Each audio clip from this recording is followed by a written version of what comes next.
भारतीय शरपसंदों का लंदन में पाकिस्तानी हाई कमीशन की इमारत पर हमले के नतीजे में इमारत को नुकसान पहुंचा। खिड़कियों के शीशे टूट गए। इमारत की बैरूनी दीवारों पर रंग भी फेंका गया। दो रोज कबल भी भारतीय शरपसंदों ने पाकिस्तानी हाई कमीशन के सामने एहतजाज और धमकियां दी थीं, जिस पर लंदन पुलिस ने 2 भारतीय शहरियों को गिरफ्तार भी किया था। भारतीय शरपसंदों का लंदन में पाकिस्तानी हाई कमीशन की इमारत पर हमले के नतीजे में इमारत को नुकसान पहुंचा। खिड़कियों के शीशे टूट गए। इमारत की बैरूनी दीवारों पर रंग भी फेंका गया। 2 रोज कबल भी भारतीय शरपसंदों ने पाकिस्तानी हाई कमीशन के सामने एहतजाज और धमकियां दी थीं, जिस पर लंदन पुलिस ने 2 भारतीय शहरियों को गिरफ्तार भी किया था। भारतीय शरपसंदों का लंदन में पाकिस्तानी हाई कमीशन की इमारत पर हमला। इसी हवाले से बात करते हैं bureau chief UK Mushtaba Ali Shah से। मुश्तबा, बताइएगा इस सारे वाक़े से मुतल्लिक, और ये भी बताइएगा कि पुलिस ने क्या कार्रवाई की। जी बिल्कुल, आज 27 अप्रैल की सुबह पाकिस्तानी हाई कमीशन लंदन की जो इमारत है उस पर शरपसंदों ने हमला किया है। इस वाक़े में इमारत की जो खिड़कियां हैं उनको नुकसान पहुंचाया गया, जबकि हाई कमीशन की जो बैरूनी दीवारें और सरकारी ब्लॉक है उस पर ज़फ़रानी रंग भी फेंका गया है। पाकिस्तानी हाई कमीशन ने फौरी तौर पर जो वाक़े की इत्तला मुकामी पुलिस को दी, जिसके बाद पुलिस ने मौका पर 5 कर शवाहिद इकट्ठे किए। पुलिस हुकाम का कहना है कि वो CCTV कैमरों और दीगर शवाहिद की मदद से हमले की मुकम्मल तफ्तीश भी कर रहे हैं। याद रहे कि जो 25 अप्रैल को भारतीय शरपसंदों ने पाकिस्तानी हाई कमीशन के सामने एक एहतजाज किया था, और इस एहतजाज के दौरान इश्तियाल अंगेज नारेबाजी और नफरत अंगेज रवैये का मुजाहरा किया गया था। मुजाहरे के दौरान पुलिस ने उस मकाम से 2 अफराद को भी हिरासत में लिया था।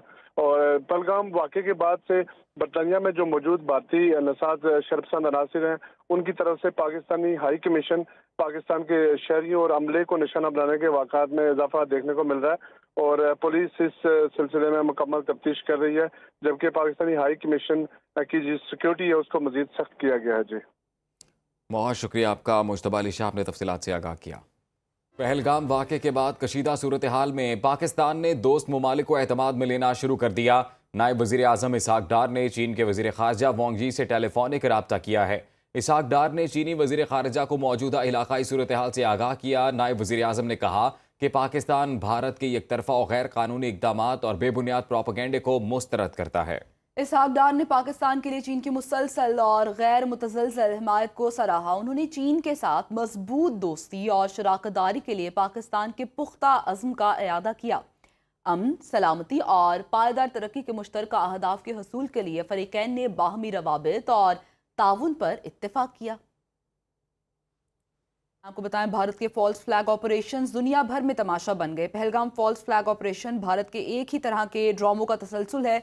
माजी की तरह इस बार भी पहलगाम वाक़े का इल्ज़ाम बगैर शवाहिद के पाकिस्तान पर धरा गया।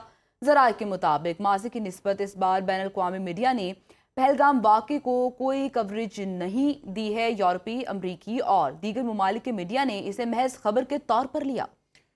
बैन अल-अक़वामी ज़राए इब्लाग़ की बेअतनाई ने भारतीय शहरियों और इब्लाग़ी नुमाइंदों को हैजान में मुब्तला कर दिया। माजी में जिन वाक़यात के इल्ज़ाम पाकिस्तान पर लगाए गए उनके शवाहिद अब तक सामने नहीं आए। सियासी तज्ज़ियाकारों का कहना है कि मोदी सरकार की साजिशी सियासत अब किसी से ढकी छुपी नहीं। दुनिया जान चुकी है कि भारतीय एजेंसियां खुद दहशत गर्दी करके इल्ज़ाम पाकिस्तान पर धर देती हैं।